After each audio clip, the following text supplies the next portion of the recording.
Good evening and welcome to the December 17th General Board meeting for the Oakland Community Health Network.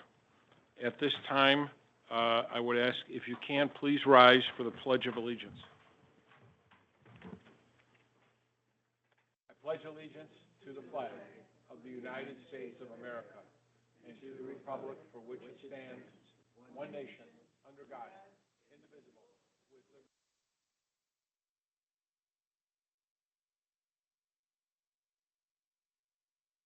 Could we please have the reading of the roll of the members? Mr. Young? Here. Mr. Furman? Present. Dr. Giles? Pastor Jones? Here. Dr. Guadalupe? Here.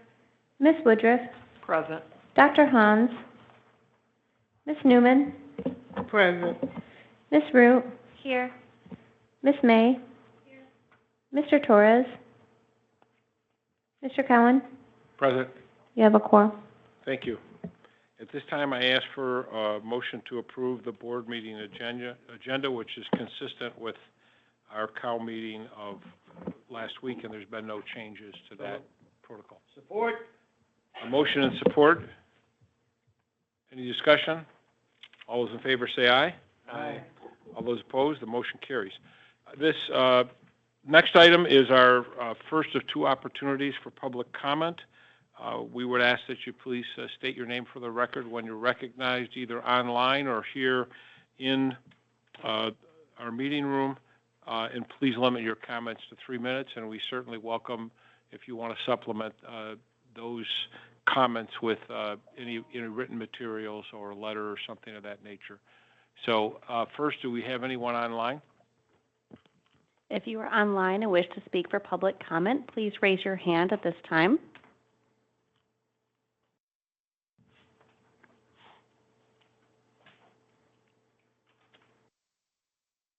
Thank you. There being no one, now if there's anyone present, if they would like to address the board. Yes, go ahead.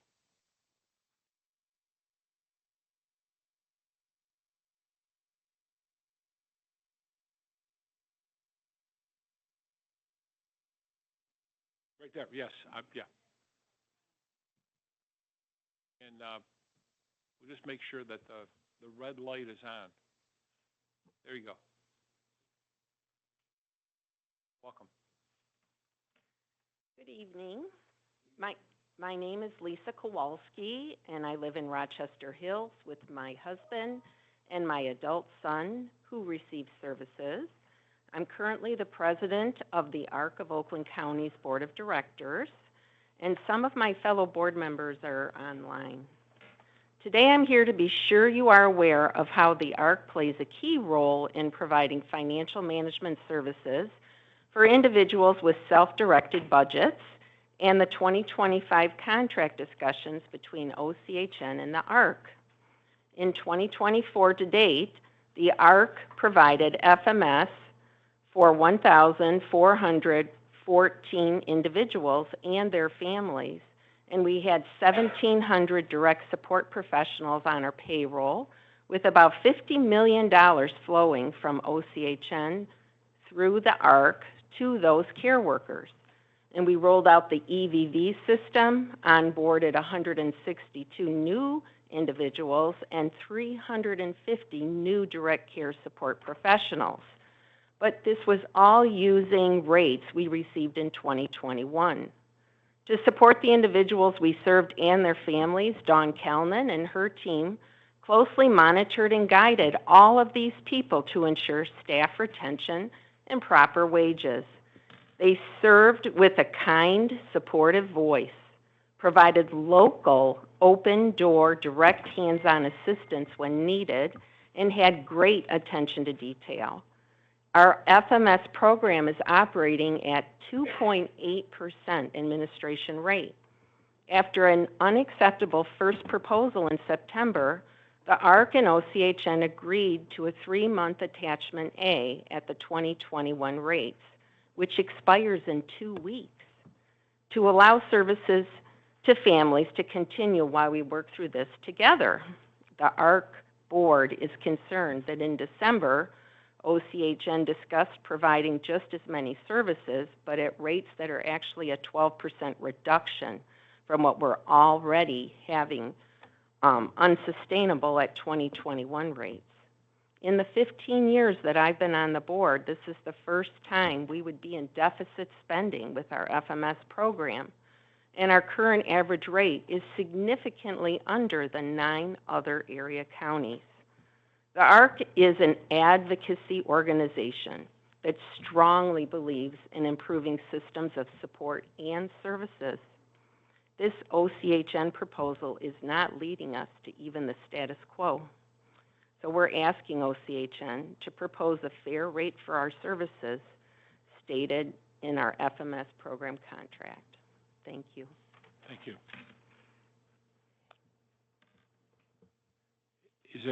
Thank you. Is there anyone else who wishes to address the board this evening?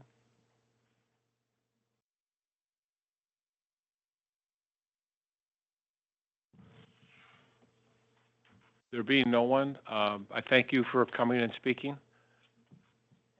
Yeah, okay. And we have your presentation.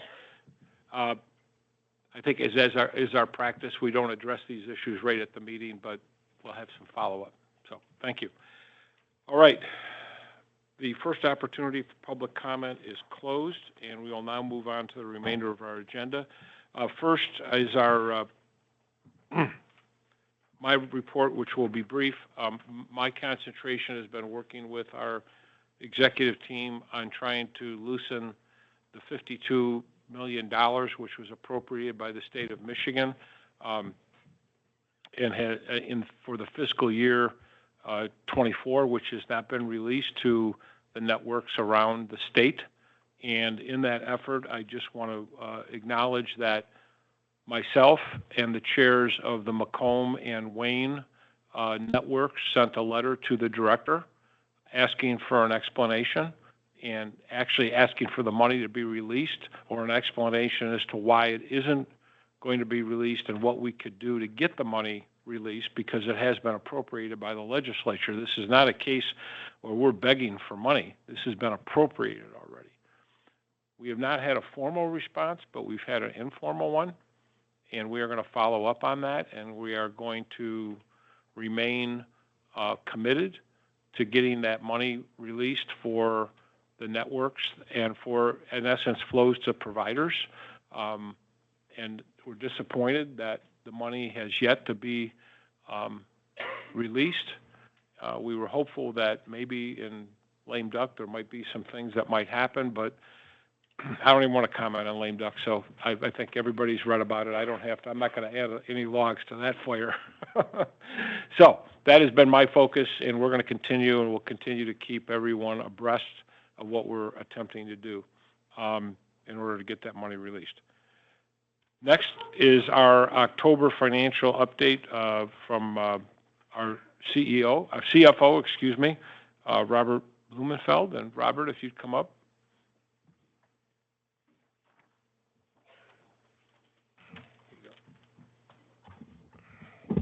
Thank you, everyone.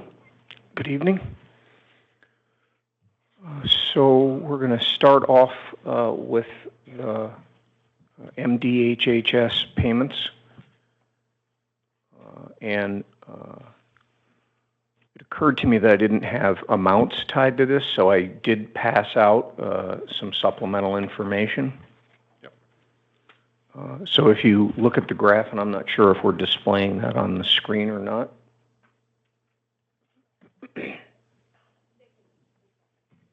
Okay. So there's a graph that shows the breakdown in our payments, and I'll just put some numbers to those. Sure. The largest blue block at the bottom is our Medicaid dollars, and that's roughly $21 million. Mm-hmm. The next orange block is our HSW funding, and that's roughly $5.8 million. And then the purple block is our Medicaid Healthy Michigan Plan funding. That's just shy of $4 million. And then our CCBHC Medicaid dollars are about $2.6 million. So those are the larger blocks on the graph. And then we have some incidental funding through CMHSP, HHBH, the Children's Waiver Plan, and SED waiver plans. In total, the MDHHS payments received were about $34,580,000.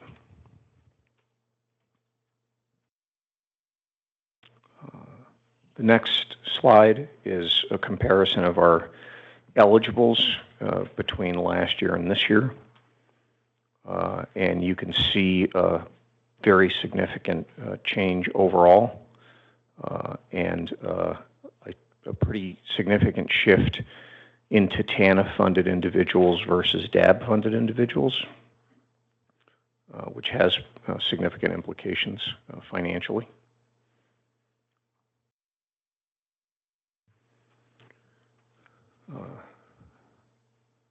Do we have that slide? This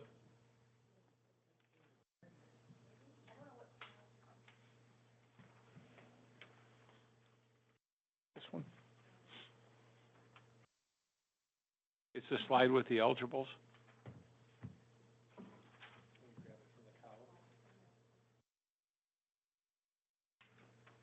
Go ahead. I'll follow up with a question when you're completed. Yeah. Okay, and then the next slide gives us an overview of our general financial picture with a comparison between this month and last month, which we're going to go back to the previous format of year-over-year comparison for the November financials, but for October, I think it's illustrative to compare the prior month just to see how our assets have changed since the end of the year. Our cash and investments remained relatively stable. Our receivables declined by about $5 million, and the rest of our assets remained fairly stable during that time period. Our vendor payables also went down by roughly $5 million, so you can see that change between the receivables and the payables is a bit of an offset. Mm-hmm. And the rest of our liabilities remained relatively consistent, and our net position changed by about $570,000 to the deficit. Okay. Robert, was this no month is ever a typical month, but was there any unusual items, or was this a typical month from your perspective? Yeah, I would say it was fairly typical. We did get some additional funding from the state in some areas, and we're still working on finalizing some of our cost settlements from last year, but nothing really stood out as exceptional. All right, because it's about break even, which is actually an improvement over where we've been in the recent past. So, which is in part due to the additional funding that we did receive. All right. Okay, thank you. Maybe I've forgotten that the state was giving like $3 million clips before, and I don't know whether that was going to be a continuum or not in relation to our receivables. I'm not sure if you were referring to like the ARPA funding during the pandemic, or I'm not sure what you're. I apologize. No, there was kind of like Dana might remember without Patrick, it was kind of like a resetting of the rates mid-year. That was prior to Robert joining us, but they redid the rates, and we got an additional $43 million that was released across the state and divided among the 10 PHPs. So that was one of the first rate adjustments that we received from the state. And so the remaining $53 million, that's what we're trying to have the state release to us.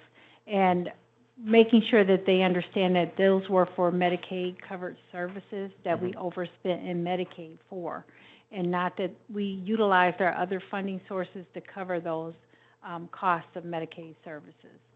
So it's still leaving us in a bad position at this point in time. But it's something we continue to look at and work on.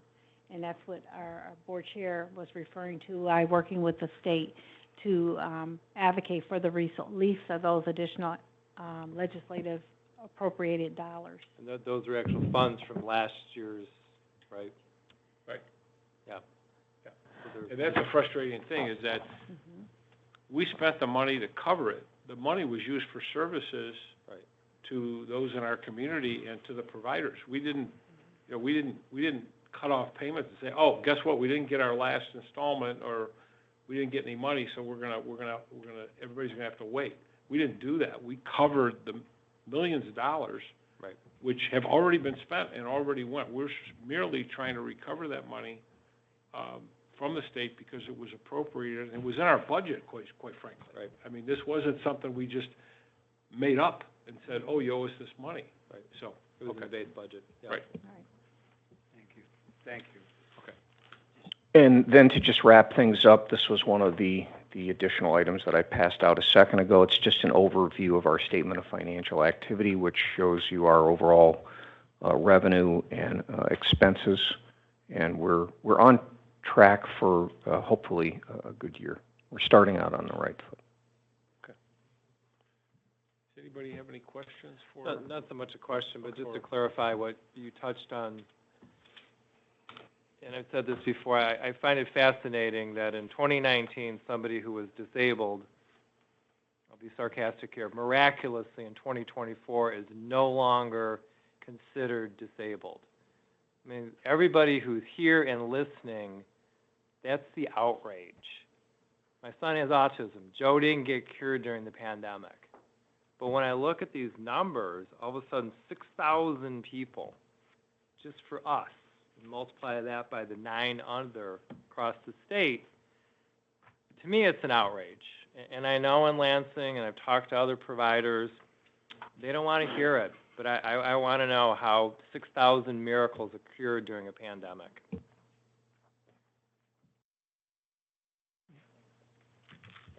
Thank you. Thank you. You're not expected to answer miracles. You only have to, you only have to provide us with a couple, that's all. No, I can quantify that translates into tens of millions of dollars. Oh, absolutely. You know, and that's a battle for another day. Well, a battle we're waging right now. All right, thank you, Robert. So we got a little bit of at least good news for the start of the fiscal year at the end of October, and hopefully things will keep on an even keel. At this time, we'll move on to board approval items. We do have one this evening. It is the Illuminate LLC contract for our HIPAA security audit, and this is an extension at the cost of, I think it's $43,500 for this coming year. Go ahead, Chris, give us a little headline on it. Oh, Chris, I'm sorry, I didn't. No, that's So, correct. Perfectly stated. Did I Thank do you. a good summary? Yes. Well, you wrote it, so I can read.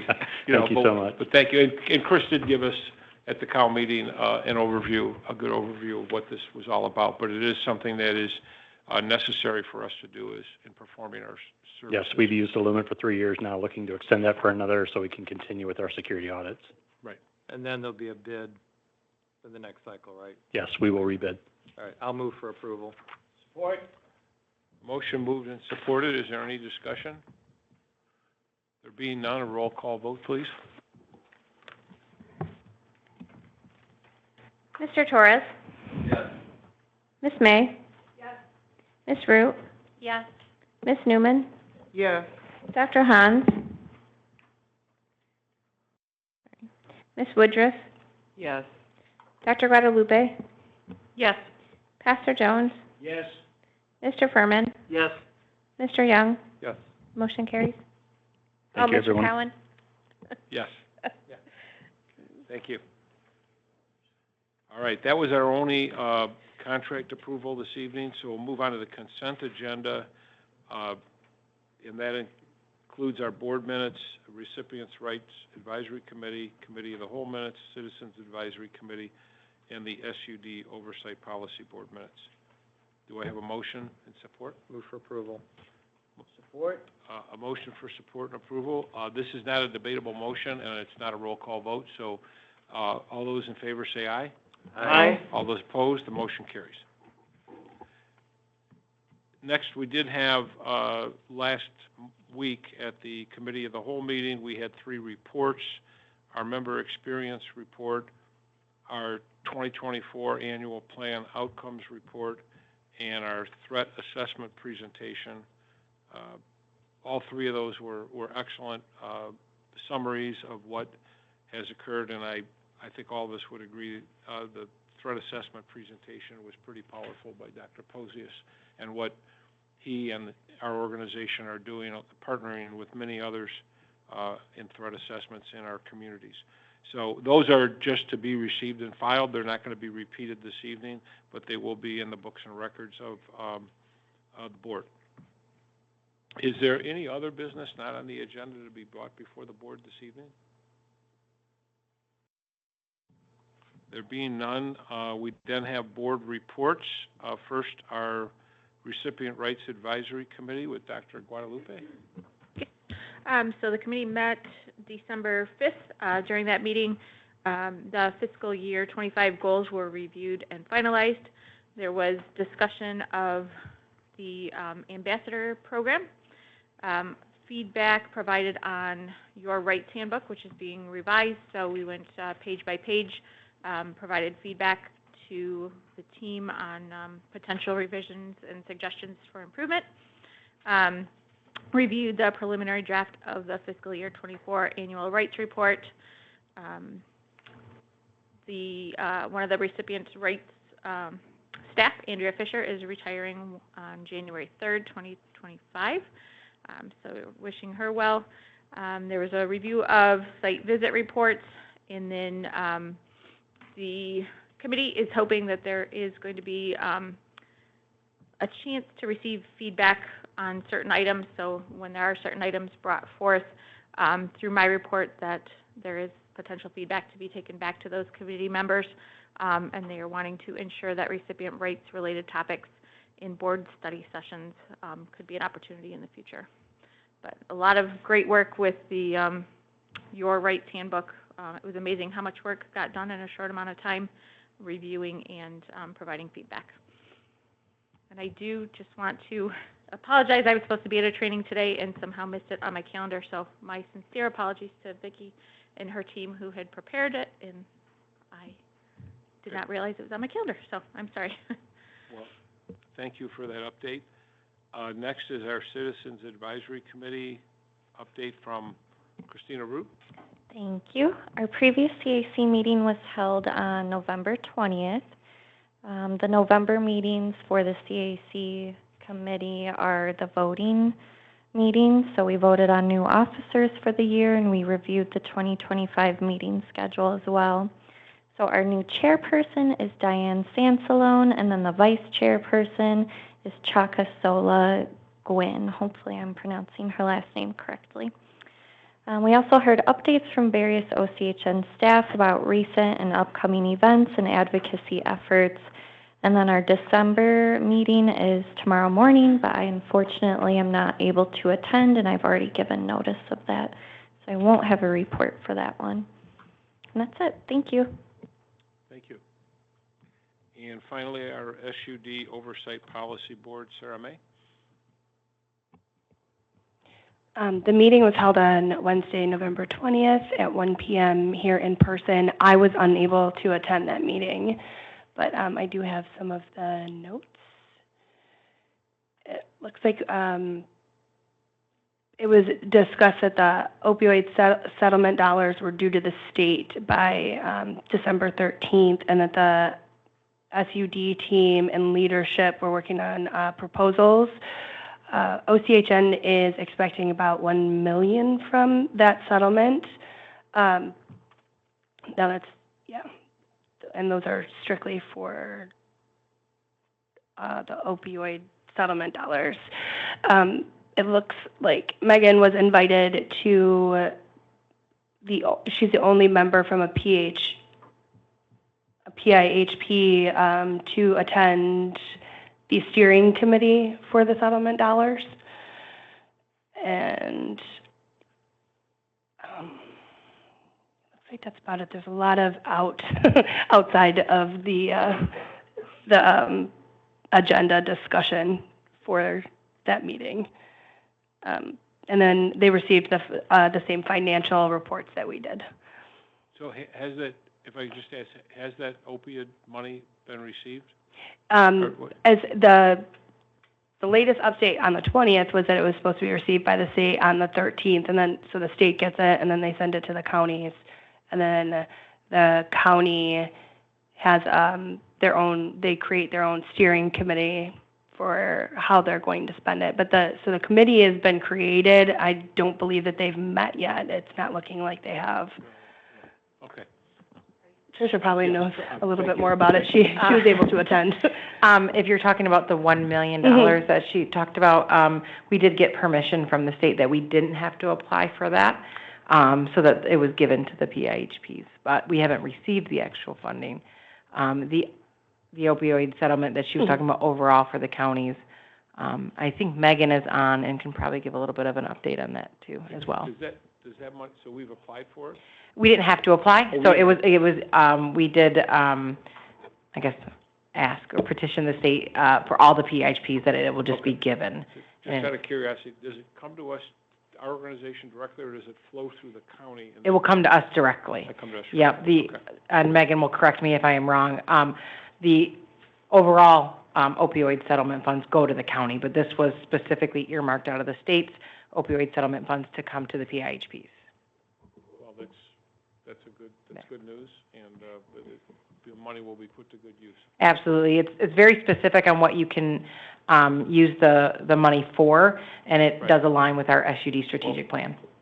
Maybe in some of the coming months, maybe the first quarter, we could get an update on what we're gonna do with that money on our end. Absolutely. That would be good to. All right, so I'll work with Megan and her So team. we can share with the county, what our intentions are. Absolutely. And I do know it is very restricted. Yes, and rightfully so. I totally agree with what it's, it should be used for the purposes intended. Yeah. Okay. Yeah, and the money that they're giving to the PIHPs is even more restrictive than what the other ones are. They're very specific on what they can use, so Megan and her team are aligning it with the SUD strategic plan. Great. Okay, good. We'll look forward to that future report. All right. We thank all of you for those updates and reports. And then finally, we have a second opportunity for public comment.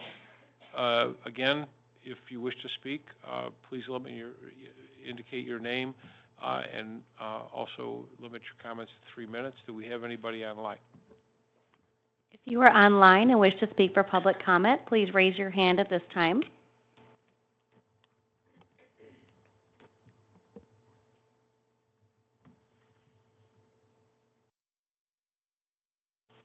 There being no one, is there anyone else in our audience or in attendance who wishes to speak to and address the board? There being no one, we'll close public comment. We'll now move to our director's report. Dana? Good evening. Take it away. Thank you. I just wanted to really provide a report of a year in review. I actually was scheduled to go to the Board of Commissioners and provide a quarterly review and update, but they released me from that opportunity.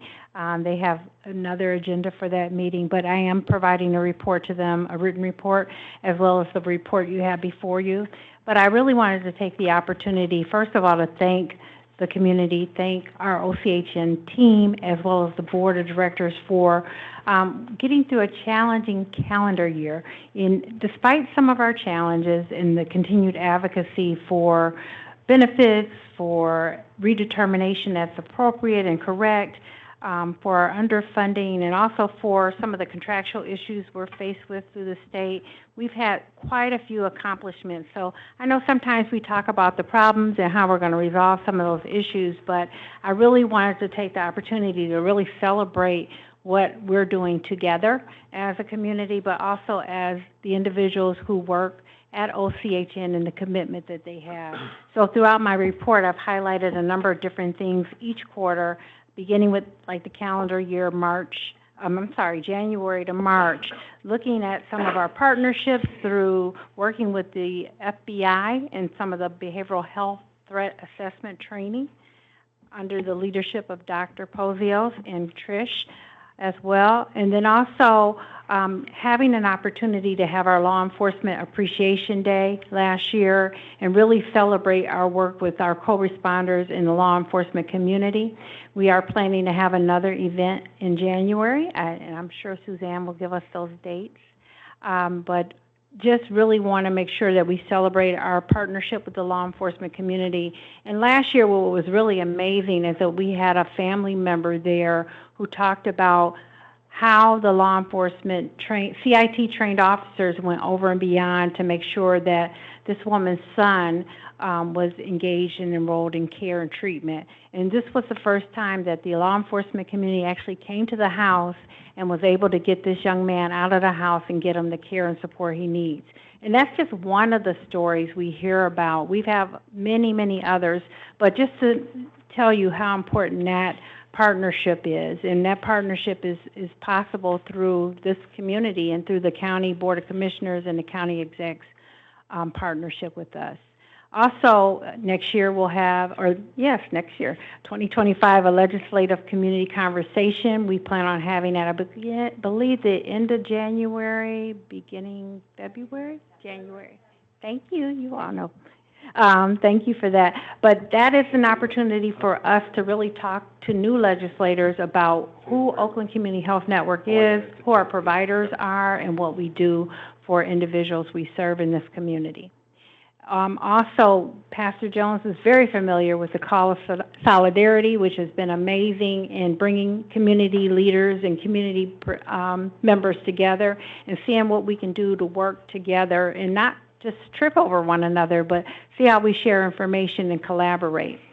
Our Abilities Awareness event, a community behavioral threat assessment and management program, which Dr. Pozios highlighted last week.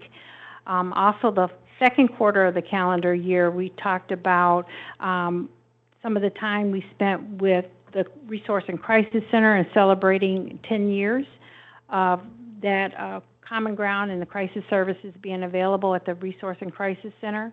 We also have a partnership. We developed a program with Chance for Life to help individuals transitioning from incarceration to return to the community. And hopefully by now you've seen that partnership in a I guess you would say a commercial with Sheriff Bouchard, Chance for Life, Pastor Adams, as well as myself, talking about the program and giving people an opportunity to return successfully from incarceration.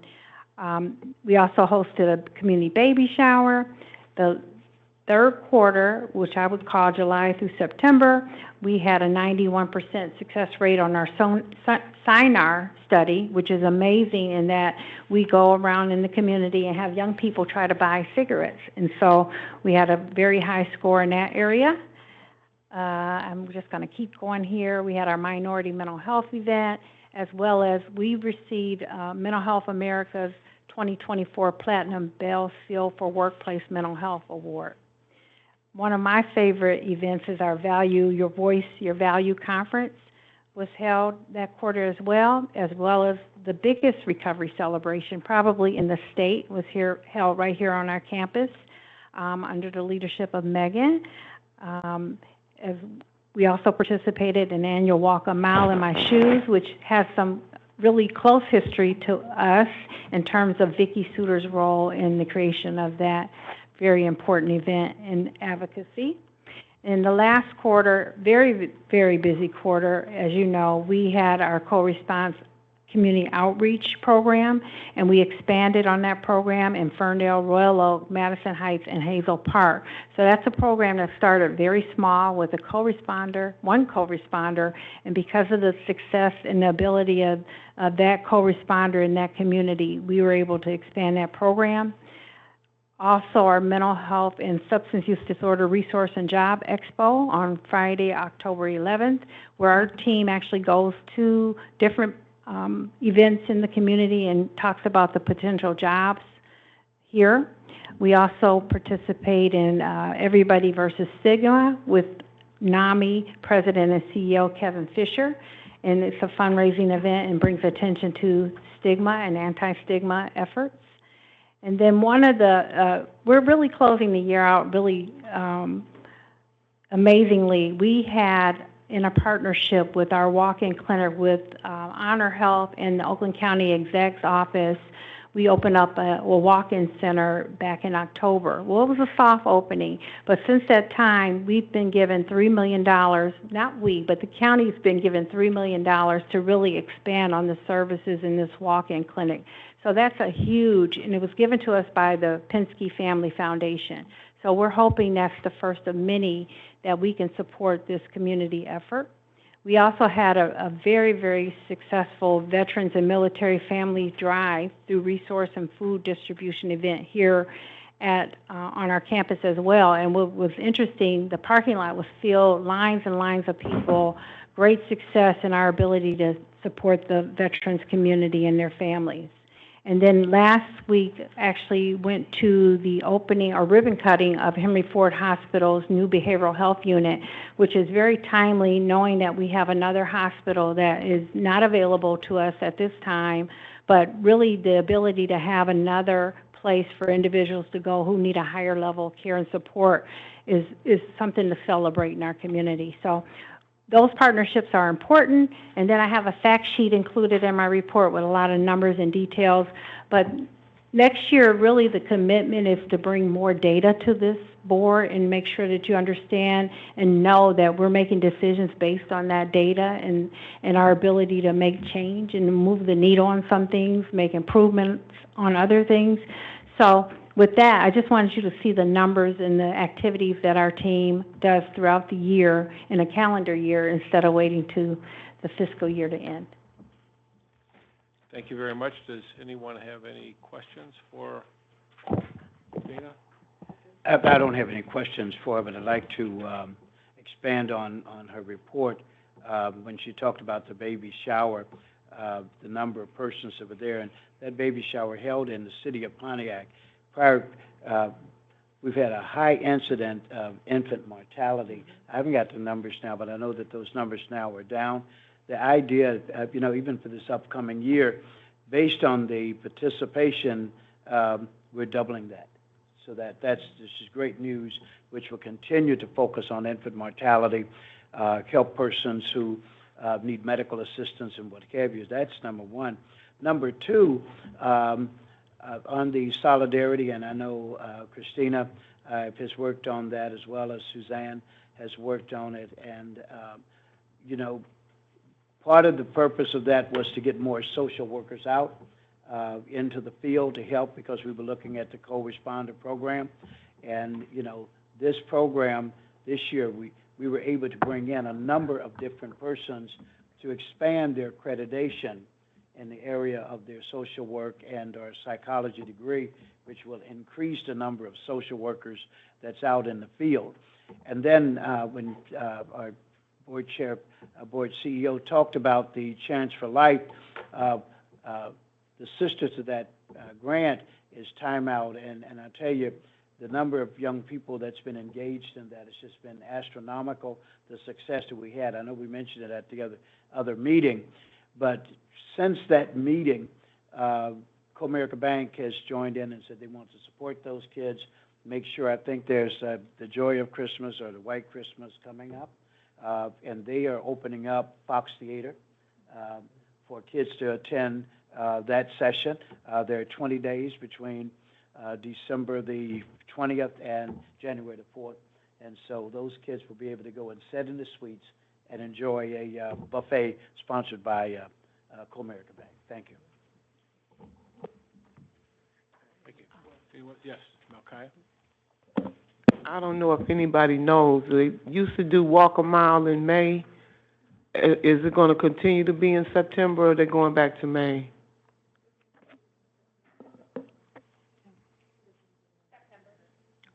September? Okay. Is there any reason why they changed it? Well, I'm sure they had a reason, but...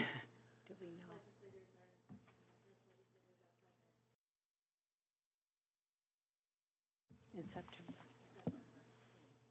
So I think you're saying, Suzanne, that they changed it to September when the legislators would be there and they could interact with the people to walk a mile. All right. That makes Is that sense. right? Okay.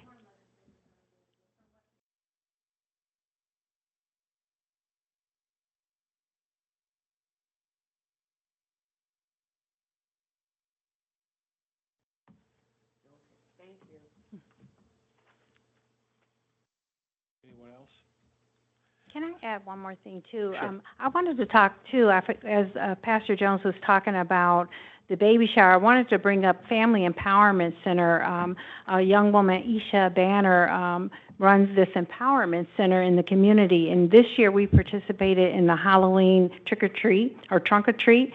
And you know, initially you think this is something small, and you have a bunch of vendors in this huge gym area, and we're able to give out resources. But there had 3,000 individuals walk through trunk or treat and just get the information, and the kids were there. So it's really a good way to educate the community about services and supports that are available. And this is a community-based leader who's just really doing what she can, however she can, to help the community. And why I wanted to stress this is because we get Medicaid dollars for Medicaid covered services, and the other funds that we get, we can use for those additional things. Our general fund dollars we can use for other programs and services that we provide. But as our Medicaid dollars are reduced, we're forced to only use those dollars for people that need the services, that meet the criteria. So once our dollars are reduced, we have to use other dollars for the programs in which we have to, for the people we are required to serve. So a lot of the community-based programs we have are at risk if we don't have sustainability through funding. And we know that it's having a good impact having those community benefits and those community programs. But as our dollars get reduced, we'll be forced to really look at our benefits and how we serve the people we're required to serve, which is good, but those individuals who also benefit in prevention programs will be more at risk if we don't have those additional dollars to use for those programs. Just a couple observations. We never want to lose the forest for the trees. And despite all the difficulties all of us deal with, both this board and providers and your team, it's very heartening to see that the work continues. Just because we have challenges, the work continues each and every day, improving the lives of people here in Oakland County and beyond. And I think that's a testament to the mission we have, not only with just our organization, but the providers and everyone who joins in this. We heard from ARC earlier about all the people they serve, and we know they are an important provider to us. And so everyone is working together to improve lives and help people and families through difficulties and challenges, and that's happening. As everyone here knows, it's just amazing, aside from that, and to see the CIT training and where it's come from. I remember sitting on this board, Trish, when you came up here, and I told you, I come from a police family, and they're all skeptical. Nobody's ever going to want to do this. We now have trained 1,200 officers in Oakland County. I don't know, stop and think about that. That is a phenomenal number. And we want to thank all the law enforcement agencies and the police departments who have embraced the training. And I know I have the opportunity professionally to go around the county for different meetings, municipal meetings, and I always make a point of trying to get to the police chief and know that they're involved. And to a person, every man and woman that I run into, and even just officers who I ask, have you been trained in CIT? They rave about it. And because they have a tool now that they didn't have before. And we don't have to have a challenging situation turn into a terrible situation because officers have the necessary training, which was never there before. And I hate to say this, but our goal should be 100%. Every officer in the county should be eventually trained.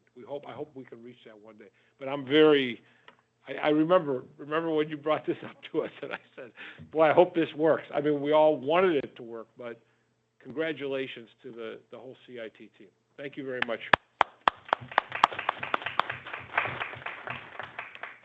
All right. You all set? Okay, good. Thank you. At this time, we'll have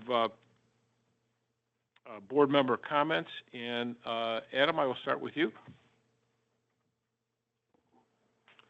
I'd just like to thank everyone, not only at OCHN, but in the provider network for a hard-working year. And I like to wish everyone a safe, happy, and healthy holiday season, and we will see you in 2025. Have a good night. Thank you. Dr. Guadalupe? Yeah, I would also like to thank all of the staff, the provider networks for all the hard work this year. Wishing everyone here, provider networks, the consumers, or the people that we serve in the community, a very happy holiday season, and hope that everyone gets a chance to enjoy family and take some time to disconnect and take care of themselves. Thank you. John Paul? I just want to wish everybody happy holiday and success in the new year and this past year and the work that we've done. Thank you.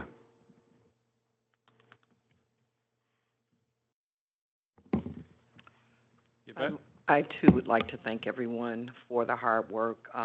2024 was a difficult year financially for our providers as well as OCHN, and looking forward to 2025 being a better year. And thanks so much for the year in review, because a lot of work was done. Okay. I want to thank the staff, our CEO, and everybody. I was talking to a few people in the atrium during the reception, and it's refreshing to be on the board of an organization where people care about people and really love the work that they do. They're not making it up. Sometimes you don't want to say, you don't want to come across braggadocious or whatever, but I'm proud to sit at this table. I've been here since 2007, and I've seen a lot. I've heard a lot.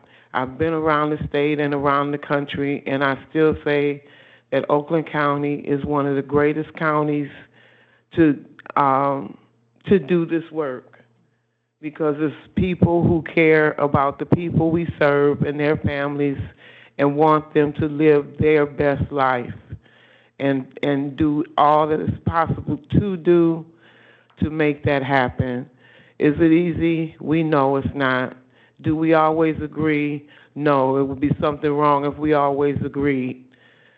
And I thank the public and the providers and the board members and everyone that comes to this meeting to inform us, to let us know how they feel. I used to tell people all the time when they would meet me on the street, well, this is going on, that's going on. Come to the board meetings. And it's like, no. But it would be so much better for you to be able to share from your perspective what you see, what you hear, what you know, and it does make a difference. We hear you. It may not seem like we do, but some things are beyond our control as well. We have to answer to the state. We have to answer to accreditation agencies. We're not just able to do what we want to do when we want to do it. And I wasn't planning on giving a speech or getting on a soapbox, but I love OCHN. I remember the first couple meetings I came to, I was petrified. And I don't think I asked a question for 6 months when I came to this board, because I was a person served, sitting at a table with lawyers and accountants and all these professional people, and I kept thinking, why am I here? But then I started asking questions from a person served position and understanding, and people told me, I'm glad you asked that question. I'm glad you made that comment. So I know why I'm here, and I guess that's why every time it's time to re-up, I re-up. And a couple times I wasn't going to, and people say, you can't leave, you have to re-up. And I guess I'll keep doing it until, I don't know. But it's been an honor to serve in the different capacities that I've served in, and just to be a part of people who love people and want to see good things happen in the lives of people with challenges. Merry Christmas, Happy Hanukkah, Happy New Year, and we look forward to a better year in 2025 than we had in '24. God bless you. Sarah? Just want to echo all of the other board members' comments with happy holidays and thank you for all of the hard work that the staff has put in. Also, my husband wanted me to say thank you for the bundt cake. He looks forward to it every year. Christina? Thank you. I also echo everyone's comments of gratitude for everyone in this room and online and those who aren't here who have carried us through this very tough year, and happy holidays to everybody. Thank you. Pastor Joe? Okay. Thank you. Let me, I should have added to the work that was done in the Solidarity, because these two persons really did an excellent job, and Caitlin, who really worked us pull that all together. I want to say thank you. And from the Oakland Intermediate School District, Amber, the work to make that Solidarity event a very successful event, and all of the staff here that just continues to do the job, So I echo appreciation for the staff for what they do. I also want to compliment my cohorts on this board. The involvement, the engagement, the questions, the pushbacks, and all of that has made us more effective. There's a saying, what makes a diamond? It's heat and pressure. And I tell you, we've gone through a lot of that, and I will close by saying we got a bunch of diamonds in here. So everybody have a great holiday, and thank you very much. Wish everybody happy holidays, and Malkiah, that was beautiful. I'm so glad I've gotten to know you over the last 3 years. Thank you for your remarks. First to all who are here or who are listening, and to the network, and to all our employees and the providers and those we serve, I want to wish them whatever you celebrate, whether it's Christmas, Kwanzaa, Hanukkah, or just the holiday, that you have an opportunity to be with family and friends. I know that a couple people on this board have the real Christmas miracle, because they had grandchildren born this year, and we'll be celebrating Christmas with them for the first time, so I know that's going to be special for all of you. I do want to take the opportunity to thank our staff for all the service that they provided to this board this year. Without you, we don't have the data, the information, the perspective, the opinions that we need to make critical decisions for the community and for Oakland County. So thank you very, very much. We appreciate that very, very much, all your hard work. I also want to thank my fellow board members. You might remember many months ago, we started in a board retreat, which was the first one. Malkiah, you were the one who suggested we do that, and I think that was a good opportunity. Little did we know in February what we would go through this year together, but I think the fact that we got together and had a good exchange of views on some goals and got to know one another a little better, I think that helped us, because at the end of the day, and what I respect about each and every board member, is we are collectively the stewardship of a lot of money, but more importantly, what that money translates to and the services that are provided. And everyone on this board takes it very seriously, and I appreciate that very much. So we do look forward to a better year, and to everyone, Happy New Year.